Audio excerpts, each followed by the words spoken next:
Welcome back to Go Gaddis Real Estate Radio right here on AM 920 The Answer. I'm Cleve Gaddis. Cleve is short for Cleveland. I've been the host of this show on this station for 6 or 7 years. I've been on the radio in Metro Atlanta for, I think I figured it the other day to be 12 years. And so I live, eat, breathe, and sleep real estate. I've been in real estate in Metro Atlanta for 25 years. My mother was in real estate. If you date back to when she started, my family's been in business for 38 years. She started in 1987. And so we are an Atlanta real estate family. My business partner in my firm, Modern Traditions Realty Group, is a lady named Christy Valley.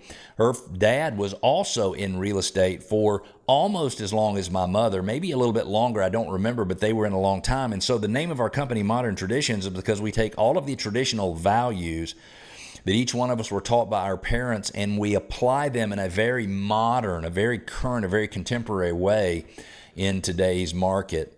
This is the second segment of our show, and I want to set up a scenario for you, and it's simple. Just imagine for a minute that you found your dream home, but there's a catch. So many buyers today can only buy their dream home if their current home sells, or maybe on the flip side, you're a seller and you're staring at an offer that looks great. The price is good. The terms are good, but it is chained, literally chained to the sale of someone else's home. Should you take it? Should you run the other way? Well, today we're breaking down contingency offers or contingent offers, what they are, why they exist, and the real world risks and rewards for both sellers and buyers on both sides of the deal. First, I want to jump into what is a contingent or a contingency offer. The simple definition is it's a home purchase that's dependent on another event. Most often the buyer is selling their current home, and that's the main focus, but we're also going to talk about other contingencies as well. Common types are a home sale contingency, which means the purchase only proceeds once the buyer sells his or her current home. A home close contingency is the buyer is already under contract on their home, but that home must close before the buyer has the unconditional obligation to buy your home.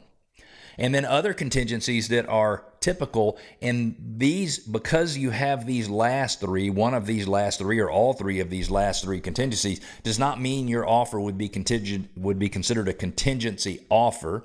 Normally a contingency offer is only when it's contingent upon the closing of another piece of real estate, something that's owned or leased, for example, by the buyer or the borrower. But the other contingencies are financing contingencies, inspection contingencies, which would be called a due diligence period in the state of Georgia in our regular contracts, and an appraisal contingency. And that means the buyer's obligation to purchase the property is subject on number one, their ability to get financing.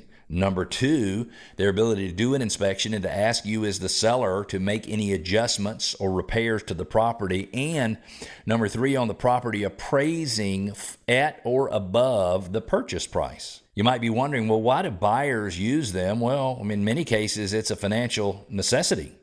They can't afford double mortgage payments, or sometimes they can't afford to qualify to buy their next home until they are released from the mortgage on their current home. Now, some buyers are. But why would a seller accept them? Well, in simple terms, if a seller looks at a contingency offer and feels like the chances of the buyer closing on their home exceed the chances of the seller finding another buyer for their home, then in many cases it might make sense to seriously consider a contingent offer. In many cases, you can get a higher sales price. And it's really because buyers are real motivated. And in many cases, they're so appreciative that you have been flexible with them and negotiated with them in good faith and allowed them to put your home under contract based on a contingency for selling theirs. So let's run through this. What are the benefits for the buyers? Well, there's reduced financial risk. If you know you're going to sell your current home before you buy your new home, you're not going to carry two mortgages, so there's less financial risk. Number two, it gives you stronger negotiations in terms of positioning for the sale.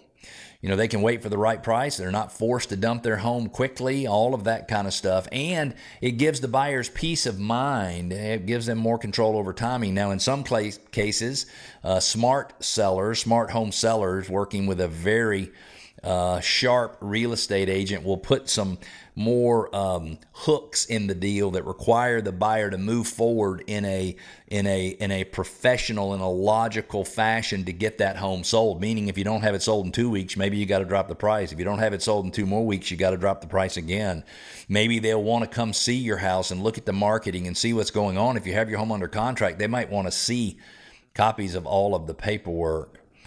A real life example that I heard recently is a buyer, because they were able to put a home under contract contingent on the sale of their home, they were able to spend an extra 4 weeks on the market, and they sold their house for what they believe was $15,000 more than they would have sold it had they done a fire sale just a few weeks before. I have no way of knowing whether or not that is true, but it does seem like in that particular case, the buyers had a real benefit. Now let's jump into the pitfalls for buyers. Well, in some cases, the seller is going to perceive their offer as being weak. And when a market is hot, a contingent offer is really way less competitive than an offer that has no contingency. When you make a contingency offer, the pitfall is you also have pressure for your time. If your home doesn't sell quickly, you could lose your dream home. Also, another pitfall, there could be kick-out clauses, meaning a seller can accept a backup offer and give a short notice for you to remove not just that contingency, but all of the contingencies. And then when you're under contract contingent on something that might close a little bit later, pushing your closing off, you've got some market timing risk as a buyer. If the market shifts, then your sale could stall or totally fall apart. What about benefits for the sellers? Well, potentially the seller would get a higher offer price. Again, because contingent buyers come in knowing that they're not quite as desirable as an all-cash offer or something with no contingencies. Maybe they're willing to pay a little more to you as the seller to entice you to put it under contract with them so they can secure their home. You're probably wondering, well, has Cleve done many of these contingent offers? Yes, I've done hundreds and hundreds and hundreds of them over the years on the buyer side and the seller side. For 2020, 2021, most of 2022, contingent offers were almost non-existent. Starting in late 2022 and running through today, contingency offers are much more popular. Another good benefit for the seller is that normally they help them find a buyer that's a better fit for the home, somebody who really wants it. These motivated families are looking for homes long term, and sometimes they're more committed to the process. And then sometimes the seller gets some potential leverage, some possible leverage. They can negotiate better terms if they're actually patient. Now, pitfalls for the sellers. Number one, you might be off market and kind of in limbo. Your home could be tied up and, let's just say, unavailable to a potentially stronger non-contingent buyer who might come down the pike a week later or 2 weeks later. You also have what I call chain risk. If one deal falls apart, then it can collapse the whole transaction. So if it's contingent on the closing of a transaction and that deal falls apart, then it could be just a domino effect. You also typically have extended timelines, meaning it's very rare for someone to come in with a contingent offer and be able to close it in 30 days. So normally whatever the timeline would be, and let's say the normal timeline is 30 days, a contingent offer might add 30 to 60 days to the timeline. And then this is one of the biggest problems that I see for sellers that's a real issue, is that the seller gets a false sense of security. Because remember, under contract contingent doesn't mean sold. It doesn't mean sold until it actually sells and the seller has the money. Very important to remember. If you are a home seller and you agree to consider and accept a contingency, my advice to you is you need to get into the buyer's business on everything to do with that transaction. Is it listed? Is it listed at the right price? Does it show well? Will they show it at almost any time? Are they looking at making price decreases every couple of weeks until they get it done? But here's another thing that I would suggest for you as well, and that is until your buyer has their home officially under contract and all the contingencies are gone or expired, have been removed, you might want to ask the buyer to agree that you can continue to market the home as active. In other words, when you put it under contract and it's a contingent contract, it's going to show up as under contract. on the listing service. That means buyers are not going to come in and see it. So for buyers, here's things that I think you should be aware of. Number one, get your home ready to sell before you make an offer. If you make an offer and the offer is, hey, I'm going to put my house on the market in the next 2 or 3 weeks, I can assure you that the seller is not going to look at that as a very strong offer. Number two, you got to price your home competitively. You got to get it sold. And then you have to ask for realistic time frames. You can't say I'm going to get my home sold in 2 weeks if it's taking 45 days in that area to sell homes. For sellers, use a kick-out clause. We continue to market the home as active. We get a better offer. As the seller, we give you as the buyer with the contingency offer notice, and you have 48 hours, you have 72 hours, you have 24 hours, you have whatever the timeline is that you want to either remove all of your contingencies and be a firm deal or go away. I would also require proof a buyer's home is listed, marketed, proof that it's under contract, including the buyer's pre-approval letter, all of that kind of stuff. You want to shorten contingency periods, meaning if a buyer's not going to be able to get it worked out in 30 days, they may or may not be able to get it worked out in 60 days.